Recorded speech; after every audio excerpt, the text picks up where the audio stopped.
Millions of people are going to vote, and we should wait and see the outcome of those votes. Phil Musser is a Republican strategist, and Laura Schwartz is a Democratic strategist. Welcome to both of you. Laura, what about that? I mean, this Tanya Harding option is remarkable. It suggests that Hillary Clinton's going to try and kneecap Barack Obama, do anything to win.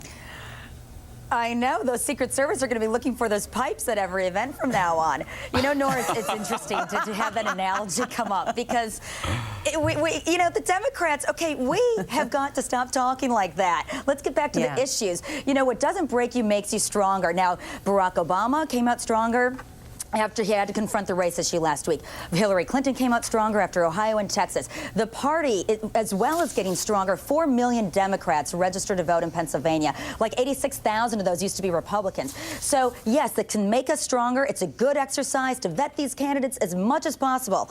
And then once it comes to the general election, that's where the unity comes into play. But you're not seeing a lot of that right now. Laura, let me ask you about what cost this is to the party. I mean, she says she's staying in essentially for the next 3 months. Bill Clinton is going to Puerto Rico next month. They are going to fight to the bitter end on this thing.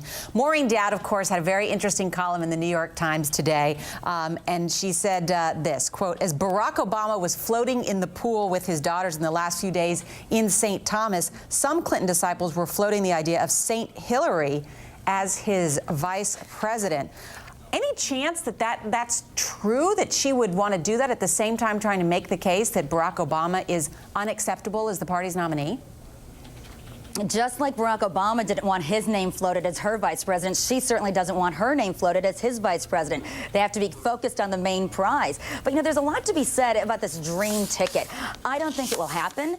I think that, especially on an Obama campaign, if he has the presidential slot, you know, what does Hillary really bring? I mean, Hillary definitely unites the Republican Party. There's no doubt. And what Phil was just saying about John McCain and what he's doing, he's got to be going around the country right now, and he does have to take advantage of this time because I believe it was the NBC News poll from last week showed like 52% of Republicans still aren't that happy with him. Laura, what about that? A man who was the 1972 Democratic nominee talking about whether Americans are more ready to elect a woman or a black man.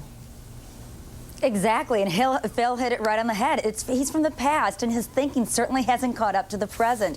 And I think he's selling Americans too short on this. I believe they will judge them on the issues and the solutions and who would be the best candidate for president, regardless of race or gender. I think your poll really reflects the state of America much better now. But, you know, we've both heard this before. Gloria Steinem has made this argument before. Of course, black men did get the right to vote before white women did. I mean, there have been a lot of feminists who say, I mean, Geraldine Ferraro seemed to sort of wave these, you know, discussions as well and sort of bring this up. I mean, what does it do, Laura, to your party when you have then essentially, I mean, a comment like that essentially pits African Americans against women to some degree, does it not? It sure does, Norah, and I think that's exactly where the Democrats don't need to be in this debate. You know, this has to go back to the issues. The Democrats need to be colorblind and gender blind on this. It's about who's going to be best serving the party in the general election of next fall. And, you know, as far as those other surrogates like Lori and others, I mean, I think Phil's right. Surrogates gone wild. Soon we'll see a videotape of that, but I don't think it does anybody any good. I think, you know, I'll buy the tape. You know, Phil, you and I could start putting that one together. But I think it's just ridiculous. There's an idea. All right.